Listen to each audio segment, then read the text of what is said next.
We live in a country where a man could say, now I'm a woman. Now I'm a woman. And we will call you by your name as a woman. But that doesn't mean that a doctor ain't gonna call you until you need a prostate examination. You know, ever since I was little, I always wanted to be Cruella de Vil. And now I am. 20 years ago, I knew that transgenders was going to be a thing. Earliest I had seen that word transgender was Baphomet, the transgender. Hey, Buzzbuster again. Katt Williams and D.L. Hughley have both weighed in on E.J. Johnson, and their criticism has stirred up even more attention around him. Their reaction came after another wave of online jokes aimed at Magic Johnson's son, this time because E.J. was seen in Paris wearing a women's leather dress paired with towering heels that looked impossible to miss. This latest moment didn't happen in a vacuum. Just a few weeks earlier, E.J. had already sparked strong reactions after saying he looks better than any woman and that the only men drawn to him are straight men. That comment alone sent people into debate mode, because for many viewers, it immediately raised questions that didn't seem easy to answer. Here's where the conversation becomes especially tangled. If a man says he is attracted to E.J. Johnson, people naturally start asking how that lines up with calling himself straight. Attract gay men, and I'm not attracted to gay men. These are not the men that are interested in me in that capacity. I do that when I go to the straight. That's the part many critics say simply doesn't add up. It becomes less about fashion or confidence and more about identity, labels, and how EJ presents himself publicly. According to EJ's own remarks, he has stepped away from he and him pronouns and prefers they and them or she and her. On top of that, he reportedly does not want his parents referring to him as their son. Once those details entered the public conversation, even more confusion followed, because the labels many people might assume he would use are the same ones he has rejected. That is why so many people say they cannot figure out exactly how EJ sees himself. He dates men, but does not describe himself as gay. At the same time, he has pushed back on being called a woman or a trans woman.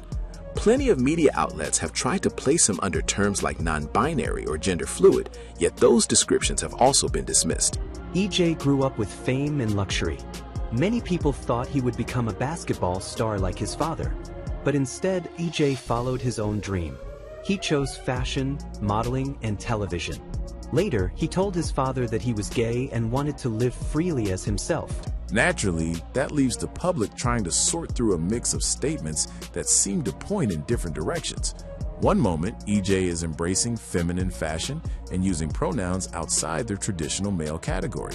The next moment, he is turning away from nearly every common label people might use to make sense of it.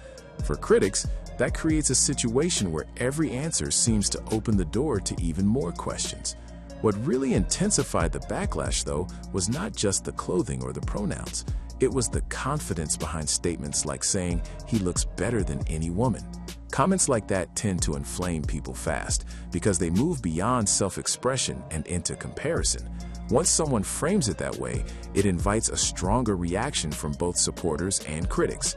That is part of why this story keeps growing instead of fading away. For some people, EJ represents total freedom to define yourself however you choose, without accepting anyone else's categories.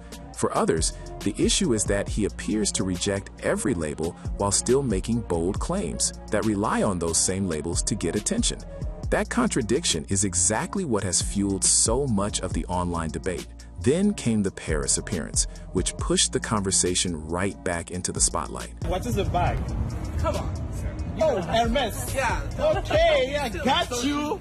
Come on, you gotta get it together. You're in Paris. Walking out in a leather dress and extremely high heels was enough on its own to get social media talking. Because EJ already had people discussing his earlier comments, the outfit became more than just a fashion moment. It turned into another flashpoint in a much larger argument about identity, presentation, and how celebrity culture amplifies all of it. Katt Williams and D.L. Hughley stepping into the discussion only made things louder.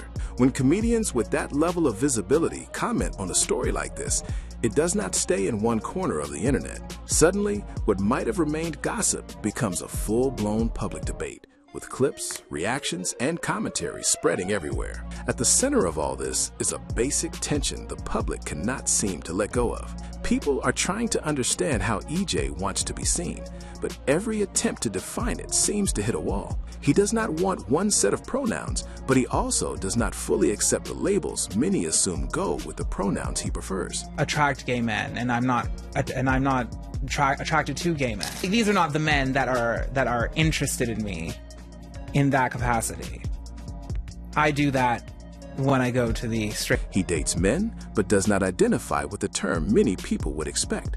He leans into a highly feminine presentation, yet resists being placed in categories that might seem like the obvious fit. Because of that, every new interview, every quote, and every public appearance becomes another round of speculation. Viewers are not only reacting to what EJ wears or says, they are reacting to what they see as a moving target, and that is what keeps this conversation alive. The more confidently he speaks on it, the more intensely people dissect every word. Whether people agree with him or not, EJ clearly knows how to command attention. He has become one of those public figures who can spark headlines from a single appearance or one provocative line. In today's media environment, that kind of presence guarantees nonstop discussion. Still, the reason this has become such a lightning rod is simple. People feel they are being asked to accept a framework that keeps changing while also being told not to question it. For critics, that is where the frustration comes from. For supporters, that may be exactly the point. Identity, in their view, does not have to fit neatly into a category just because the public wants a clear answer. Either way, EJ Johnson has once again become the center of a fierce online storm. And with Katt Williams and DL Hughley now adding their voices, this story has only become more dramatic. What started as another fashion sighting in Paris quickly turned into a much bigger conversation about image, labels, and the contradictions people believe they are seeing in real time. One person says straight men are drawn to him, while critics see that as little more than a play for attention. What's the best superstar kids y'all done seen? Probably Bron. Isaiah Thomas son wasn't good. Magic Johnson son wasn't good. He ain't who? Well, he did, just not on the court. The action didn't stop there. DL Hughley stepped in with his own blunt take, arguing that people can identify however they choose, yet in his view, biology remains unchanged. Katt Williams, however, approaches the entire conversation from a completely different direction. To him, this isn't comedy material at all. He treats it as something much bigger, much darker, and far more deliberate than most people realize. During an appearance on Joe Rogan's podcast, Katt connected several ideas that immediately got people talking. He spoke about transgender identity, the culture of Hollywood, and the occult symbol Baphomet, tying them together in a way that made his perspective impossible to ignore. According to Katt, certain rituals in elite circles were never just symbolic gestures. In his telling, followers were expected to kiss Baphomet's ring as a sign of submission and loyalty to a larger power structure. From that belief, he drew a much wider conclusion. Katt said he recognized long ago that transgender identity would eventually become a major cultural topic. In his view, the idea of kissing the ring wasn't only about a ritual object. It represented surrendering to influence, accepting the rules of powerful gatekeepers, and normalizing public displays of obedience. What some people see as entertainment or fashion, he interprets as a test of compliance. That's where his argument takes a sharper turn. Katt suggests Hollywood is not stumbling into these images by accident. He believes they are used intentionally, with a purpose behind them. In his opinion, repeated symbols, role reversals, dress-related imagery, and references connected to Baphomet are all part of a larger pattern. None of it, he argues, is random. Everything serves a function. The heart of his claim is that these rituals are meant to strip people down psychologically. He sees them as tools used to embarrass, pressure, and ultimately control celebrities. Under that interpretation, the public spectacle is only the surface. What matters more, in his eyes, is the private message underneath. Prove your loyalty, accept the humiliation, and show that you're willing to follow orders if you want access to success. Rather than viewing these moments as harmless industry quirks, Katt frames them as a system. He believes the system rewards obedience and punishes resistance. Once a person goes along with enough of it, he argues, they become easier to manage. Their image changes, their boundaries shift, and eventually they stop questioning what they are being asked to do. That, for Katt, is the real purpose behind the symbolism. Happy anniversary, I guess. You can say you're a thing and you're that. Yeah. You like it, and you have to like. For now, I'm a white man trapped in this black man's body. Yeah. My name is Chad. Yeah. Now that ain't gonna work good for the police. Wait, I'm a white man. Well, both of y'all get out. But the first. Yeah. Whether people agree with him or not, his comments stand out because he doesn't present this as random celebrity behavior. He describes it as a deliberate method of power. In his version of events, Hollywood uses shocking imagery not simply to grab headlines, but to condition both the stars inside the machine and the audience watching from the outside. Repetition makes the unusual feel normal. Public participation makes resistance look outdated. Over time, the line between personal choice and public pressure becomes harder to see. What makes his remarks especially striking is how seriously he delivers them. There's no wink, no punchline, and no sense that he's just stirring up controversy for entertainment. Katt speaks as if he's pointing to something hidden in plain sight. To him, these are not isolated incidents or strange one-off moments. They are signs of a deeper structure operating behind the scenes. That perspective also explains why he rejects the idea that all of this is simply about identity or self-expression. In his view, the conversation is really about authority. Who has it, who enforces it, and who submits to it. The outward images may dominate the headlines, but Katt's focus stays on the mechanism behind them. He believes humiliation can be turned into a tool, and symbolism can become a kind of language for power. D.L. Hughley's comments sound grounded and direct, centered on what he sees as basic reality. Katt Williams, by contrast, pulls the discussion into a much more unsettling territory. One argument is about labels and biology. The other suggests a hidden framework of influence, ritual, and control, shaping what the public eventually accepts as normal. That clash in viewpoints is exactly why this topic keeps generating so much attention. On one side, people frame it as a simple debate about identity and truth. On the other, voices like Katt's insist the issue is tied to something much larger within entertainment culture. His claims go beyond personal opinion and step into a broader suspicion about how power works in Hollywood. Even for people who completely reject his interpretation, it's easy to see why his words keep circulating. They're dramatic, provocative, and loaded with implications about fame, symbolism, and the price of staying in the spotlight. Katt isn't just questioning celebrities, he's questioning the machinery around them. To show allegiance to him, you had to kiss his ass ring.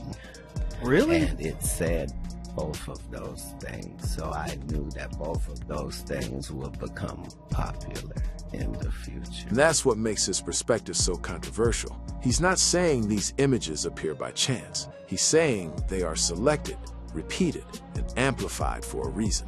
In his view, the goal is not only to shape performers, but to shape culture itself. Once people become used to seeing acts of submission packaged as entertainment, he argues, they stop noticing the message being sent. For Katt Williams, the warning is clear. What looks strange, theatrical, or exaggerated on the surface may actually be part of a much deeper game about influence. In that reading, Hollywood is not just producing content, it is producing consent. The moment a celebrity agrees to take part in something that clashes with their pride, their public image, or their sense of self, Katt's argument is that a line has been crossed. In that view, it is no longer just a favor or a strange industry demand.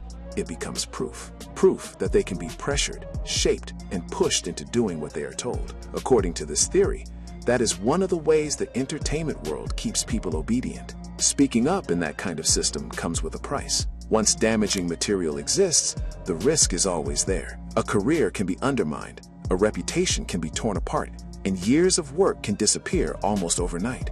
Because of that fear, many people, Katt believes, choose silence. They keep moving forward, follow the unspoken rules, and continue chasing status, money, and opportunity, even if it means ignoring what is happening around them. Katt also connects this idea to the recent visibility of gender identity conversations in celebrity culture. From that perspective, the claim is not just about one high-profile figure like E.J. Johnson. The suggestion is much broader. Katt's position is that this pattern appears again and again. especially when it comes to the children of famous families. What makes the claim sound dramatic is the comparison being made. In the general public, studies usually place transgender and non-binary identification at roughly 1 to 2% of the population. Katt points to that number and contrasts it with what seems, in his view, to be a much higher rate among celebrity families. That gap is what fuels the suspicion. To him, it does not look random. It looks like another sign that something unusual is happening behind the scenes. From there, the theory expands. If Hollywood really does use private pressure, image management, and personal vulnerability to influence adults in the spotlight, Katt questions why that process would stop with the stars themselves. Celebrity children are not far removed from that world. They are often raised around it from the very beginning. Their childhoods unfold backstage, on film sets, at exclusive parties, and inside homes filled with powerful industry connections. They are not outsiders looking in. They grow up immersed in the same environment. At first, Magic found it hard to accept. Reports say he stopped supporting EJ financially and decided not to leave him any of his money. It caused pain and distance between them, but EJ didn't give up. He built his own career, created his own fashion brand, and earned millions without his father's help. That is why, in this narrative, the children are seen as part of the larger machine. If the parents are already tightly tied to the system, then the family becomes part of the structure too. Katt's interpretation is that the influence does not simply end with the person on camera. It can extend to the next generation, especially when that next generation is being raised inside the same network of fame, pressure, and expectation. For some public figures, he suggests, this creates a deeply uncomfortable dynamic. The tension may be even sharper for celebrities whose image is built around toughness, traditional masculinity, or a highly controlled family brand. Think of major athletes, hyper-competitive stars, or public personalities who have spent years presenting themselves as dominant, disciplined, and in command. In that context, anything that challenges the image they have spent decades building can feel personally humiliating. Yet the public response rarely shows that discomfort. Instead, the cameras come out, the interviews happen, social media posts appear right on schedule, smiles are put on display, carefully chosen words are delivered, and support is expressed in ways that fit the moment. From the outside, it all looks polished and effortless. The message is clear, the tone is positive, and the public reaction often rewards it. Katt's point is that this polished response may not always reflect what is really happening beneath the surface. He sees a gap between the public performance and the private feeling. In his view, some celebrities may be going along with the script because resisting would be far too costly. The praise they receive for playing along only strengthens that cycle. The industry gets the image it wants, the public gets the story it expects, and the celebrity avoids the consequences of stepping out of line. Whether someone agrees with that interpretation or not, the core of Katt's argument is about control. Not just fame, not just influence. Control over image, control over behavior, and control through fear of exposure. Once a person has shown they will comply, he believes the pressure becomes much easier to maintain. Once the public sees only the polished version, the deeper power dynamics stay hidden. That is what gives the claim its edge. It is not merely saying that Hollywood shapes trends or influences culture. It is suggesting something much more calculating, that vulnerability can be turned into leverage, that family can become part of branding, and that public approval can mask private pressure. In Katt's telling, the smiling photos, the supportive captions, and the clean media appearances are not always simple signs of acceptance. Sometimes, he applies, they may also be signs of adaptation, a way to survive in a world where image is everything, and where the cost of refusing to participate may be far greater than anyone on the outside ever sees. Why does this happen? Because some public figures understand the rules early, follow the expected script, and the rewards keep coming. A lot of people think that exact dynamic may apply to Magic Johnson. For decades, Magic has stood as one of the most recognizable and admired athletes in America. He is a Lakers icon, a larger-than-life sports figure, a polished businessman, and a celebrity known for his constant smile and easy charm. To many people, he came to represent a very familiar kind of public masculinity: confident, successful, warm, and widely liked. He wasn't just a basketball star. He became a cultural symbol. The story of NBA legend Magic Johnson and his son, EJ Johnson. Magic is one of the richest basketball players in the world, with a net worth of over $3 billion. But what shocked many fans is that he once refused to give his son any of his inheritance. The kind of person who felt almost universally accepted. That image makes the conversation around E.J. Johnson especially fascinating to the public. E.J. presents himself in a bold and highly visible way, often wearing clothing, makeup, and styling choices that challenge traditional expectations. He has also described his dating preferences in ways that draw even more attention. Because of that contrast, many viewers are fixated on how Magic responds whenever the topic turns to his son. Outwardly, Magic has repeatedly said that he stands behind EJ completely. In interviews, he gives the expected answer.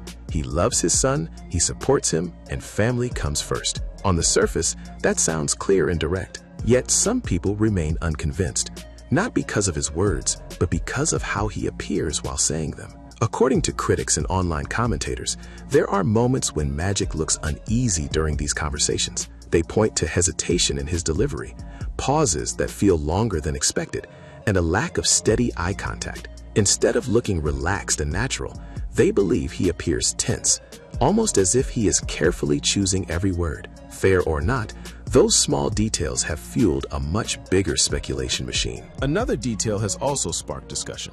In multiple interviews, Magic has referred to EJ as gay. That might sound straightforward, except EJ has publicly pushed back on that label himself. He has described his identity in his own terms, which means some observers see a disconnect between how EJ talks about himself and how Magic describes him. That difference has led people to ask whether Magic fully understands EJ's perspective, or whether he is still trying to fit his son into a category that feels more familiar and easier to explain publicly. That question is where the situation becomes more layered. Plenty of people believe Magic may be struggling privately far more than he lets on. Some think he is deeply uncomfortable. Others suspect he may feel conflicted, confused, or saddened by a reality that does not line up with the traditional family image many people associate with him. None of that can be proven from the outside, of course, but the speculation continues because his public comments often sound polished, while his demeanor seems, to some viewers, less certain. There is also a practical reason many believe he would never express any discomfort openly, even if he did feel it. Magic Johnson's public reputation is not a small thing. It is central to who he is in the eyes of the world. His brand has been built over many years on likability, resilience, and inspiration. He is not just a retired athlete. He is a business figure, a motivational symbol, and a celebrity whose story has long been framed around triumph, optimism, and grace under pressure. Once someone reaches that level of public status, every statement carries weight. A single comment can shape headlines, damage relationships, or shift how millions of people see them. For someone like Magic, maintaining that image is not optional. It is deeply tied to his legacy. That is why many observers believe he would be extremely careful about saying anything that could be interpreted as unsupportive, especially on such a sensitive and widely discussed topic. His personal history only makes that pressure stronger. Magic is the same man who revealed that he had contracted HIV at a time when public understanding was far more limited and fear around the subject was intense. That announcement turned him into more than a sports legend. It made him a symbol of survival, dignity, and public courage. From that point on, his image became even more powerful and even more protected. He was no longer just representing himself. In the eyes of many, he represented perseverance and social progress too. Because of that, some people believe Magic learned long ago how important it is to present the right message in public, especially when the issue is emotionally charged. In that view, his support for EJ may be sincere, strategic, or some combination of both. That uncertainty is exactly what keeps people talking. To be clear, none of this means anyone truly knows what Magic feels behind closed doors. Public appearances reveal only fragments, and body language can be interpreted in countless ways. A pause might mean discomfort, or it might simply mean caution. A nervous smile could signal tension, or it could reflect the pressure of answering personal questions on camera. Still, in celebrity culture, perception often becomes its own reality. Once viewers sense a mismatch between words and emotion, they start reading into every glance, every pause, and every phrase. That is why this story continues to attract attention. On one side, you have Magic Johnson, a beloved American icon with one of the most polished public images in sports history. On the other, you have EJ, whose presentation and identity challenge traditional expectations and invite non-stop commentary. Put those two realities together, and people begin searching for clues, wondering whether the father seen in interviews is expressing his true feelings or simply protecting the image he spent a lifetime building. Maybe the support is completely genuine. Maybe it is more complicated than it appears. At first, Magic found it hard to accept. Reports say he stopped supporting EJ financially and decided not to leave him any of his money. It caused pain and distance between them. Either way, the contrast between what is said and what some viewers believe they see has turned this into a much bigger conversation than a simple family matter. In the world of fame, image, and non-stop public scrutiny, even a few seconds of hesitation can become a story of its own. Back in the early 1990s, his career took an abrupt and deeply public turn. What followed wasn't just a comeback story. It was a long, careful effort to reshape how the world saw him. Over the years, he rebuilt his reputation into something polished and powerful, a dependable businessman, a devoted father, and a figure people trusted. Today, that image is worth a fortune. His net worth sits $1 billion, and a major part of that came from brand deals, speaking appearances, and one simple but valuable asset: public approval. That's why this situation carries so much weight. If he were to give even the slightest impression that he disapproved of EJ's way of living, the fallout could be massive. Headlines would explode overnight. Critics would seize on every word. Corporate partners, always cautious about controversy, might begin to distance themselves. In a world where image drives opportunity, even a subtle signal can create enormous consequences. There's another layer to this story too. Magic came up in a very different era of professional sports. He shared the court with players like Charles Barkley and Larry Bird, and those locker rooms were shaped by a culture that was far less open than what exists today.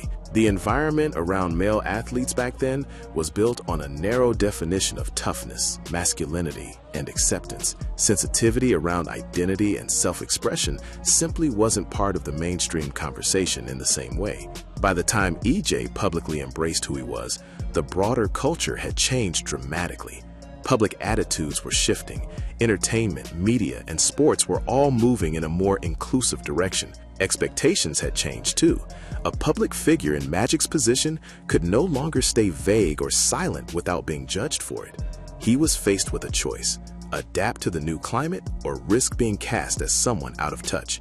He chose to stand on the side of acceptance. Still, not everyone is convinced that acceptance came naturally.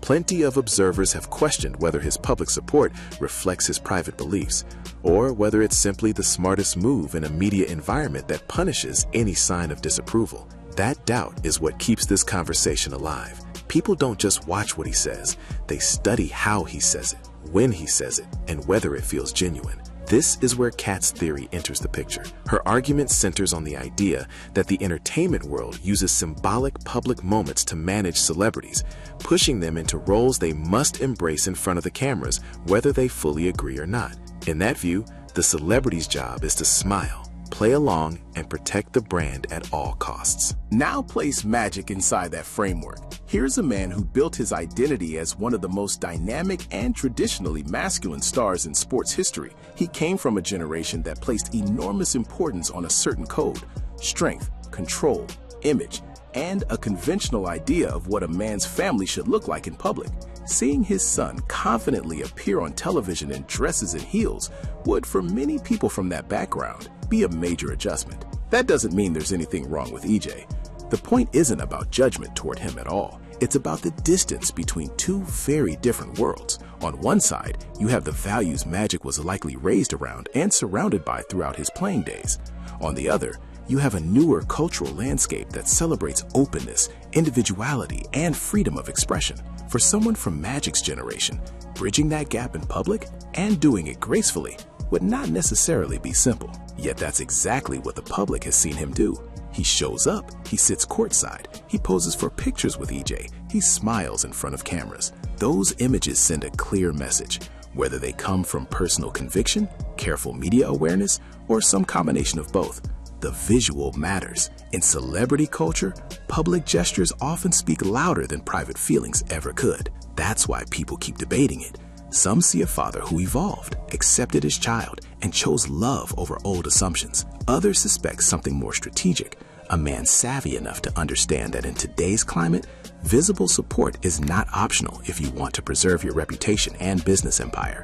Both interpretations continue to circulate because the public rarely gets access to the full truth behind celebrity families. Years ago, I knew that transgenders was going to be a thing. Earliest I had seen that word transgender was Baphomet, the transgender. In the end, the fascination comes from that tension. Is this a sincere story of personal growth? Is it image management at the highest level? Or is it what often happens in public life? A complicated mix of real emotion, family loyalty, generational discomfort, and intense pressure from the spotlight. That uncertainty is what keeps people watching. What's undeniable is this: Magic understands the power of perception better than almost anyone. He has spent decades mastering it. Every appearance, every statement, every photo carries meaning. When EJ stands beside him, the moment becomes bigger than family. It turns into a symbol. For supporters, it represents acceptance. For skeptics, it raises questions about performance and public relations. Either way, the cameras keep rolling and the image remains carefully intact. Every Father's Day, the public sees the same thing: warm messages, smiling photos, and a very careful show of support. It looks loving on the surface. Still, some people see something else happening underneath. They see EJ celebrating his identity, building a public profile, and thriving in the spotlight, while Magic Johnson appears to be doing something far more complicated behind the scenes. Maybe the story is not as simple as people make it. Maybe EJ is not the one carrying the full burden here. Maybe Magic is the one being asked to adapt in ways nobody wants to say out loud. Consider the position he is in. EJ gets to be fully himself in public, gain recognition, and benefit from that visibility. Meanwhile, Magic has to manage his image, hold back whatever discomfort he may feel, and present a version of support the public expects from him. That idea becomes even more interesting when you stop looking at Magic Johnson as a single case and start noticing a wider pattern. Across entertainment, there are older black male celebrities who built their identities in a very different era. These are men who came up at a time when masculinity was policed hard. Any sign of softness, difference, or nonconformity could get you mocked, dismissed, or pushed aside. Now, many of those same figures are standing in front of cameras with children who identify in ways their generation was never taught to understand. Publicly, they do what they are supposed to do. They show love, they say the right things, they stand beside their children and try to appear comfortable. Yet, for some viewers, there is often a sense that the adjustment is still happening in real time. The support is there, but so is the strain of trying to reconcile old school beliefs with new expectations. Marlon Wayans is one of the clearest examples people point to. His child, Kai, is trans, and Marlon has been openly supportive in public. He speaks with humor, as he usually does, and he brings warmth into the conversation. On the surface, that makes everything feel easy. Listen a little more closely, though, and another layer starts to show. There is a tension in the way he discusses it, almost as if he is still working through his thoughts while the cameras are rolling. That does not necessarily mean the support is fake. It means the process may be complicated. For a father from that background, this kind of shift may not come naturally or instantly. It may take time, reflection, and a lot of private adjustment before the public version starts to look smooth. When people watch those interviews, some come away feeling that acceptance was not where he started, even if it is where he is trying to arrive. Eddie Murphy gets pulled into this conversation too, but in a much quieter way. His child with Mel B, Angel, came out as trans. Unlike others, Eddie does not speak publicly about it much at all. In fact, when he talks about his children, people have noticed that Angel is rarely mentioned in those conversations. That silence has raised questions, not direct answers, not public statements, just questions. Because when a celebrity says nothing, the silence often becomes part of the story. People begin reading between the lines. They start relying on unnamed sources, secondhand reports, and subtle clues, rather than hearing anything directly from the person involved. That creates a different kind of public image, one built less on open support and more on noticeable absence. Taken together, these cases seem to point to something bigger than individual families. They highlight a cultural gap between generations. Older, masculine black celebrities were shaped by a world with a very rigid idea of manhood. Strength had a narrow definition. Vulnerability was discouraged. Difference was often treated as weakness. Now the culture has shifted, and many of these men are being asked not only to accept that shift, but to do it publicly, gracefully, and without hesitation. That is a major ask for anyone, especially for men whose entire careers were built on projecting confidence, control, and traditional masculinity. The public sees a red carpet moment, a supportive quote, or a social media post, and assumes the emotional journey is complete. Real life is usually not that simple. Sometimes support is sincere, but still uneasy. Sometimes love is real, even while someone is struggling to understand what that love now looks like in practice. This is why the Magic Johnson situation gets so much attention. It is not only about EJ, it becomes symbolic of a much larger conversation. People are not just reacting to one father and one son. They are reacting to what happens when old-school celebrity masculinity collides with modern identity politics in full public view. From that angle, Magic starts to look less like a powerful icon comfortably guiding the moment and more like a man trying to navigate terrain he was never prepared for. He cannot lash out, he cannot be blunt. He cannot say the wrong thing without facing backlash.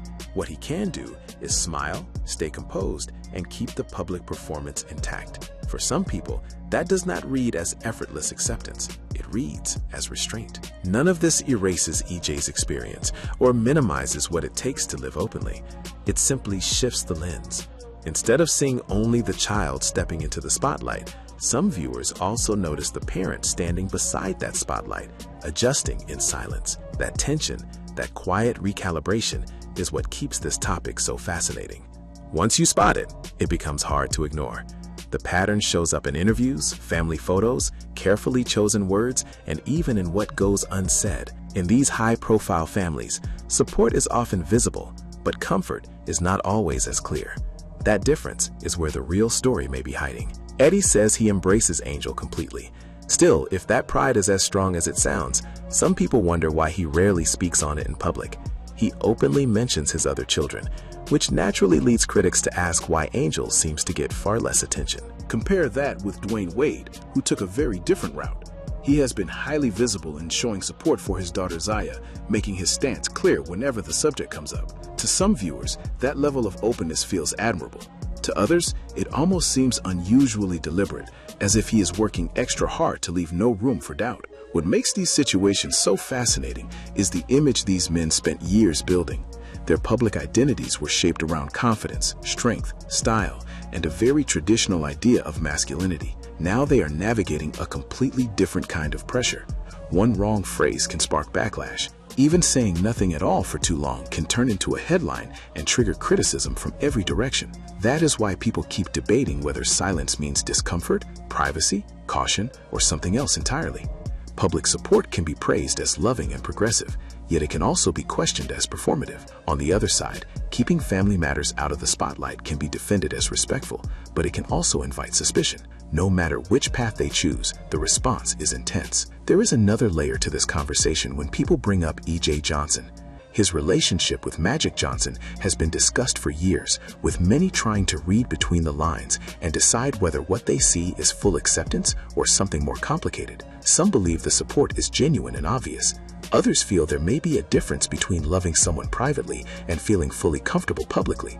That gap, real or perceived, is where so much of the speculation begins. In stories like these, the public often treats every gesture like evidence. A quote gets dissected, an interview clip gets replayed, social media posts become talking points. Even a long stretch of silence can be interpreted a dozen different ways. For celebrities, family life does not stay private for long, especially when it touches on identity, culture, and expectations around gender. At the center of it all is a bigger question about image. When someone has spent decades being seen as the definition of toughness, how did they respond when their family story no longer fits the old script people expected from them? Some adapt loudly, others appear more reserved. Either way, audiences notice every move and attach meaning to it. I want to know where you stand on all of this, especially when it comes to EJ Johnson. Do you think Magic truly accepts EJ without hesitation, or do you believe there is more going on beneath the surface? Share your thoughts in the comments.